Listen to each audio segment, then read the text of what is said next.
بسم اللہ الرحمن الرحیم۔ دوستو، مدینہ وہ جگہ ہے جہاں حضور اکرم صلی اللہ علیہ وآلہ وسلم نے اپنی زندگی کے 10 سال گزارے۔ مدینہ کی ہر جگہ بابرکت ہے، خاص طور پر جنت البقیع جہاں ہزاروں کی تعداد میں صحابہ کرام مدفون ہیں۔ ہر مسلمان کی یہ خواہش ہے کہ وہ جنت البقیع میں دفن ہو، مگر قسمت والوں کو یہ جگہ نصیب ہوتی ہے۔ یہ جگہ دفن ہونے والوں کے ساتھ قدرت کے ایسے کرشمے ہوتے ہیں جن کو دیکھ کر انسان کی آنکھوں سے آنسو جاری ہو جاتے ہیں، انسان کی زبان سے کلمے کا ورد جاری ہو جاتا ہے۔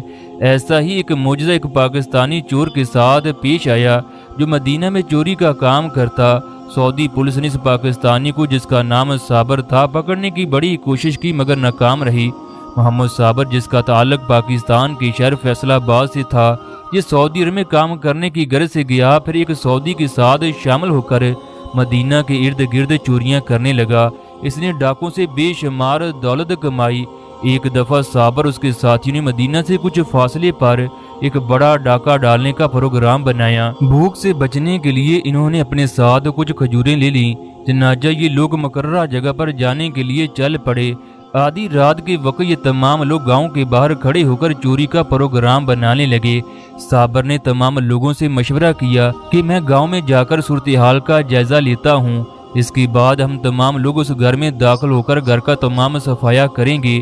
چنانچہ صابر گاؤں کے سب سے بڑے گھر کا جائزہ لینے لگا۔ اسی دوران یہ گھر کے اندر داخل ہوا، اس نے دیکھا ایک عورت لیٹی ہے، اس کا تقریباً 10 دن کا بچہ بھوک سے بلک رہا ہے۔ ماں کو بچے کا رونا بھی حال کر دیتا۔ 2 اونٹنیاں گھر کے سین میں باندھی ہیں۔ بچے کی ماں نے اپنے خامد کو آواز دی کہ بچے کو شدید قسم کی بھوک لگی ہے، جاؤ اونٹنی کا دودھ دو کر لاؤ، بچہ کب سے رو رہا ہے۔ خامد نے اپنی بیوی کی آواز پر کوئی دھیان نہ دیا بلکہ بستر لے کر پھر سو گیا۔ عورت نے جب دوبارہ اپنے شوہر کو آواز دی تو وہ نہ چاہتے ہوئے اٹھا اور سین میں کھڑی اونٹنی پر ہاتھ پھیرتے ہوئے اس کا دودھ دھونے لگا۔ دودھ دھونے کے بعد اس نے اونٹنی کا تمام دودھ نوش کر لیا۔ اس آدمی کو اس بات کی ذرا بھی پرواہ نہ تھی کہ اس کا بچہ کئی گھنٹے سے بھوکا ہے۔ محمد صابر اپنی آنکھوں سے یہ تمام معاملہ چھپ کر دیکھ رہا تھا۔ عورت کے شوہر نے کمرے میں جا کر کہا کہ اونٹنی نے دودھ نہیں دیا، لہٰذا تم بچے کو کسی نہ کسی طریقے سے سلانے کی کوشش کرو۔ ابھی 1 گھنٹہ گزرا تھا کہ بیوی نے دوبارہ شوہر کو آواز دی کہ بچہ بھوک کی وجہ سے رو رہا ہے، لہٰذا مجھے کوئی چیز کھانے کے لیے لا دو تاکہ بچہ میرا دودھ پی سکے، مگر وہ جھگڑا کر کے دوبارہ سو گیا۔ یہ تمام منظر دیکھ کر صابر کی آنکھوں سے آنسو جاری ہو گئے کہ بڑی مشکل سے 10 دن کا بچہ ہوگا، جبکہ یہ باپ ہو کر کس طرح کا سلوک کر رہا ہے۔ چنانچہ محمد صابر اپنے دوستوں کے پاس واپس گیا۔ اس کے پاس جو کھجوریں تھیں اس نے ان کھجوروں کو ایک برتن میں ڈالا اور دوبارہ اسی گھر میں واپس آ کر ان کھجوروں کو آستہ سے الماری کے اندر رکھ دیا۔ عورت کو اس بات کا علم نہ تھا کہ یہ کھجوریں اس کے شوہر نے رکھی ہیں یا کسی اجنبی شخص نے۔ یہ کھجوریں اس علاقے کی نہ تھیں۔ عربی لوگوں کو اس بات کا پتہ ہوتا ہے کون سی کھجوریں کس علاقے میں پائی جاتی ہیں۔ یہ کھجوریں عرب کی پہچان ہیں۔ اچھا، صابر دوسری کمرے میں گیا، اس نے کچھ زیورات چرائے، اس کے بعد اپنے دوستوں کے پاس چلا گیا۔ اب یہ لوگ مدینہ کی جانب روانہ ہو گئے۔ ابھی یہ لوگ تھوڑا سا سفر چلے تو صابر کے دل میں خیال آیا، وہ آدمی کس طرح کا تھا جس نے اپنے بچے کو دودھ تک نہ دیا۔ جب وہ صبح کو بیوی کے پاس کھجوریں دیکھے گا، اس کے بعد جب وہ چوری شدہ مال کو دیکھے گا تو وہ اپنی بیوی پر الزام لگائے گا اور کہے گا پچھلی زندگی میں اس کا کوئی عاشق ہوگا جو اس کو کھجوریں دے کر گیا۔ تمام زیورات بھی اس نے اس کو دیے ہوں گے، ممکن ہے اس کا شوہر اس بات پر اسے طلاق بھی دے دے۔ صابر مدینہ کا ایک چور تھا مگر اس کے دل میں اللہ کا خوف بھی موجود تھا، لہٰذا اب صابر نے زیورات جس جگہ سے چرائے اسے وہاں پر رکھنے کا فیصلہ کر لیا۔ صابر نے اپنے ساتھیوں کو مدینہ میں جانے کا کہہ دیا جبکہ خود اس عورت کی جانب چل پڑا۔ ہلکی ہلکی سی بارش ہو رہی تھی جس کی وجہ سے اس کے کپڑے گیلے ہو گئے۔ اس نے زیورات کو واپس رکھا جبکہ نزدیک کے گھر میں چوری کرنے کا پروگرام بنایا۔ اس نے گھر میں کئی دفعہ داخل ہونے کی کوشش کی مگر گھر کا کوئی نہ کوئی فرد جاگ اٹھتا۔ وہ دیوار کے ساتھ ٹیک لگا کر بیٹھا تھا، لہٰذا اسے وہیں بیٹھے بیٹھے نیند آ گئی۔ اس کی آنکھ اس وقت کھلی جب بستی کے تمام لوگ اس کے گرد اکٹھے ہو گئے۔ ہر کوئی اسے چور چور کہہ کر پکار رہا تھا، ہر طرف شور برپا تھا۔ اتنے میں قبیلے کا سردار آ گیا، چنانچہ محمد صابر کو ایک گھر میں قید کر دیا گیا۔ اب لوگوں نے اسے پوچھنا شروع کر دیا، تم کون ہو، کہاں سے آئے ہو؟ محمد صابر نے ان لوگوں کو بتایا وہ مسافر ہے، اس کی گاڑی خراب ہو گئی جو اس کے دوست شہر میں ٹھیک کروانے کے لیے گئے ہیں۔ قبیلے کے سردار کو یقین ہو گیا یہ مسافر ہے، لہٰذا اس نے معذرت کر کے اپنے ساتھ کھانا کھانے کی دعوت دی۔ اتنے میں ساتھ والے گھر میں شور برپا ہو گیا۔